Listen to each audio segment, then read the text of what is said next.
Hello, வணக்கம் தோழர். வணக்கம். இன்றைக்கி பாகிஸ்தான் இந்திய எல்லையில் ஏராளமான குண்டுகளை ட்ரோன்கள் மூலமாக வீசிக்கிட்டே இருக்காங்க.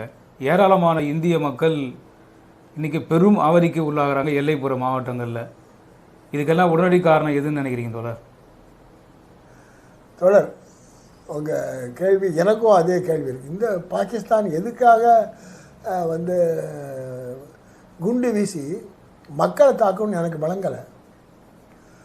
அதே மாதிரி பாகிஸ்தான் உள்ள மக்களும் எதுக்காக எங்களை இவங்க குண்டு வீசி தாக்குறாங்க, நாங்கள் என்ன பாவம் பண்ணோன்னு அவங்களும் அவங்க வருத்தப்படுறாங்க. உண்மையிலேயே இந்த இந்தியா பாகிஸ்தானுடைய இந்த சண்டை என்பது அது மக்களுடைய நலனை கவனத்தில் கொள்ளாமல் இரு நாடுகளும் தங்களுடைய காஷ்மீர் விஷயத்தில் காஷ்மீர் யாருக்கு சொந்தம், அது உனக்கா எனக்காங்கிற சண்டையினுடைய விரிவு தான் இது. அல்ல இதில் இந்த குண்டு வீசுறது இது அந்த இந்தியா பாகிஸ்தானுடைய எல்லை பார்த்திங்கன்னா அது காஷ்மீரில் இருந்து குஜராத் வரைக்கும் இருக்குது. கிட்டத்தட்ட 3300 கிலோமீட்டர் எல்லை இருக்கிறது. இந்த ரெண்டு எல்லையிலையும் வசிக்கிற மக்கள் ரொம்ப அவதிக்குள்ளாகிறாங்க. யுத்தம் இல்லாத காலத்தில் கூட பயிற்சிக்கிற பேர் என்ன பண்ணுவாங்க, எல்லை ஓரத்தில் இருக்கக்கூடிய மக்களை எல்லாம் அப்பப்போ என்ன பண்ணுவாங்கன்னா வீடுகளெல்லாம் வெளியேற வைத்து விட்டு அவங்கள கொண்டு போய் ஒரு அகதிகள் முகாம் மாதிரி உள்ளே வாழ வைப்பாங்க. அது எல்லா வருஷமும் நடக்கும் பயிற்சியாது. சண்டை நடக்கும் பொழுது உடனே இவங்க ஆட்டோமேட்டிக்காக அங்கே அகதிகள் முகாம் போயிடுவாங்க. ஆனால் ரெண்டு பக்கமாக இருக்கக்கூடிய அந்த மக்களுடைய அகதிகளுடைய வாழ்க்கையை பற்றி ரெண்டு அரசாங்கம் கவலைப்பட கிடையாது. அங்கே இருக்கிற இராணுவமும் ஊழல் மிக்குது, இங்கே இருக்கிற இராணுவமும் ஊழல், இங்கே அரசே ஊழல், அப்புறம் என்ன இராணுவம், ரெண்டு ஊழலும் சேர்ந்து பொதுமக்களை துன்புறுத்துகிறாங்க. இப்போ இந்திய மக்களும் பாகிஸ்தான் மக்களும் யுத்தத்தை நிறுத்துன்னு சொல்லாமல் விடிவே கிடைக்காது. அதுதான் இன்றைக்கி மிகப்பெரிய சிக்கலில் மாட்டிக்கிட்டு இருக்கோம். தோழர், நீங்கள் சொல்கிறத பார்த்தாக்கா இந்திய மக்களும் பாகிஸ்தான் மக்களும் ஒரே கோரிக்கை எழுப்பணும்னு சொல்கிறீங்க. அப்போ அதுக்கு பின்னால் என்ன தான் அரசியல் இருக்குது? இது சாத்தியமா ஒரே கோரிக்கை எழுப்புறதுக்கு? இல்லை அது அவங்க நாட்டு எழுத்து மூமெண்ட் வரணும், இங்கேயும் வர வேண்டும் என்பது தான் என்னுடைய ஆசை. பட்டு ஏன் வரலைங்கிறத பற்றி நம்ம கொஞ்சம் பேசலாம். அதாவது இந்த இந்தியா பாகிஸ்தான் என்பது பிரிவினை காலத்தில் இருந்து 1947 இருந்து வெவ்வேறு காரணங்களால் ரெண்டு அரசுகளும் சண்டை போட்டிருக்காங்க. இப்போ எல்லை ஓரத்தில் சண்டைங்கும்போது நான் சொன்னேன், இந்த பார்டரில் உள்ள கஷ்டங்கள்லாம் நான் சொன்னேன். ஆனால் இதில் ஒரு சின்ன வித்தியாசம் இருக்குது. இப்போ நமக்கும் சீனாவுக்கும் சண்டை நடக்குது, எல்லை ஓர சண்டை நடக்குது. ஆனால் சீனாவுக்கும் நமக்கு நடக்கிற சண்டை எங்கே நடக்குதுன்னு கேட்டால் பனிப்பிரதேசத்தில் மக்களே வசிக்காத செடி கொடியே இல்லாத இடத்துல சண்டை போட்டுக்கிட்டு இருக்காங்க. அதான் அங்கே மக்கள் பாதிப்பு கிடையாது. அங்கே இராணுவம் தான் ஒருத்தர் அடித்து செத்துக்குவாங்க. ஆனால் இங்கே அப்படி இல்லை. இந்தியா பாகிஸ்தான் என்பது நகரங்களில் கிராமங்களில் எல்லோர மக்கள் வசிக்கக்கூடிய இடங்கள் நடக்கக்கூடிய இராணுவ தலையீடு என்பது மக்களை வெகுவாக பாதிக்கிறது. எனவே அந்த மக்கள் சொந்த அனுபவத்தால் வருக வாய்ப்பு இருக்குது. ஆனால் இன்று வராது காரணம் என்னன்னு கேட்டிங்கன்னா, ஒவ்வொரு நாட்டில் உள்ள அரசியலும் பாகிஸ்தானுடைய அரசியல் கட்சிகள், இந்தியாவில் உள்ள அரசியல் கட்சிகள், இயக்கங்கள் எல்லாம் நீங்கள் பார்த்தீங்கன்னு சொன்னால் இந்தியா என்ற ஒரு நாட்டையும் பாகிஸ்தான் என்ற ஒரு நாட்டையும் ஏகாதிபத்தியவாதிகள் இந்த ரெண்டையும் பிரித்து மோத விடுறதிலேயே அவங்க கவனம் செலுத்துகிறார்கள் என்பதை கூர்ந்து கவனிச்சா தான் தெரியும். முதல்ல பாகிஸ்தானுக்கு ஆயுதம் கொடுத்தது யார், அவர் தயார் பண்ணது யார்? அமெரிக்கா தானே.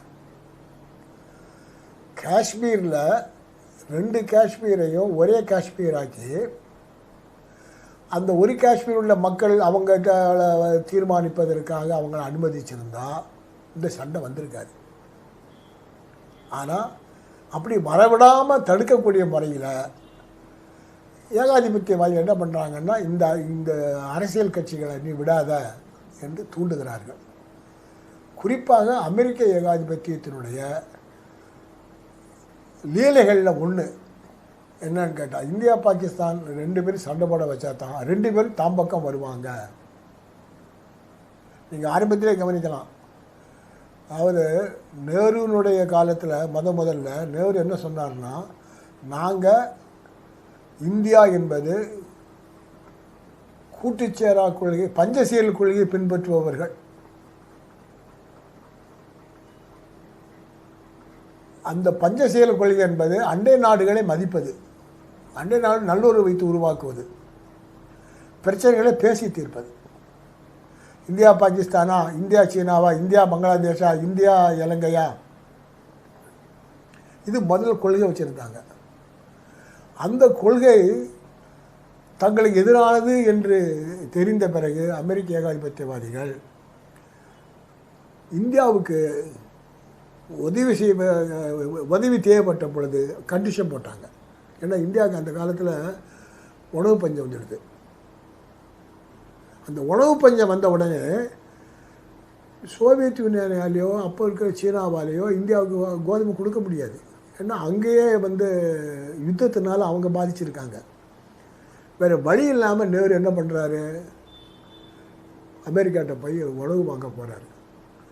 அந்த PL 480 சொல்லக்கூடிய பப்ளிக் லா 480 ஒரு நிபந்தனையோடு அந்த உணவை வாங்குகிறார்கள்.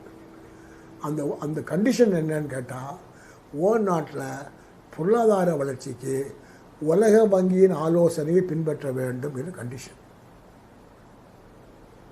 அப்போ முழுக்க உலக வங்கி என்ன பண்ணுதுன்னா, இந்திய பெருமுதலாளிகளை பொறுவரையும் பெரிய பெரிய கார்ப்பரேட் ஆக்க வேண்டும் என்ற நோக்கத்தோட அவங்க என்ன பண்ணுறாங்கன்னா, நேருனுடைய ஆபடி சோசியலிசம் எல்லாத்தையும் சுத்தோட போட்டுட்டு படிப்படியாக அமெரிக்காவுக்கு சாதகமான ஒரு கொள்கையை உருவாக்கி விட்டார்கள்.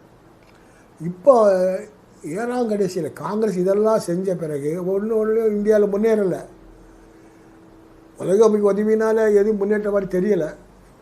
இப்போ புதிய உலக சூழலில் என்ன ஆகி போச்சுன்னா, முழுக்க அமெரிக்காவினுடைய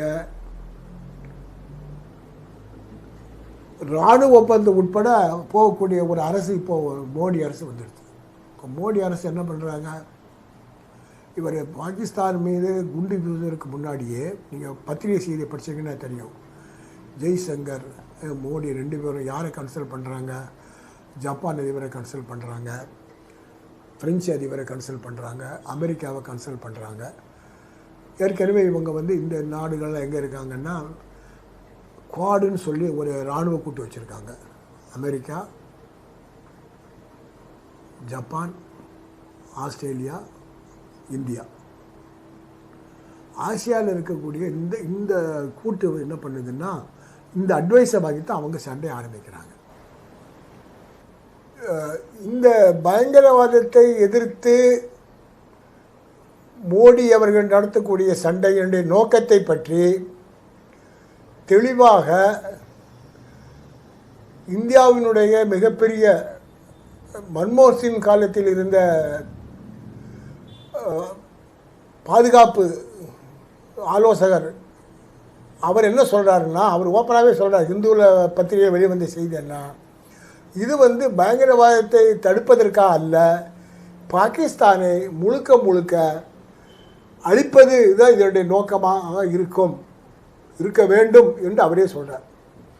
இப்போ இந்த சண்டை எங்கே போகும்னா, சிந்தூருங்கிற ஆப்ரேஷன் சிந்தூருங்கிற என்பது சிந்து மாநிலத்தை பாகிஸ்தானிலிருந்து தனியாக பிரித்து அவர்களுடைய சுயநிர்ணய உரிமைக்காக இந்தியா குரல் கொடுக்கிற மாதிரி ஒரு சித்திரத்தை உருவாக்குவதற்காகத்தான் இந்த சண்டை நடக்கிறது என்று ஹிந்து பத்திரிகையில் வந்த செய்திகள் கூறுகின்றன.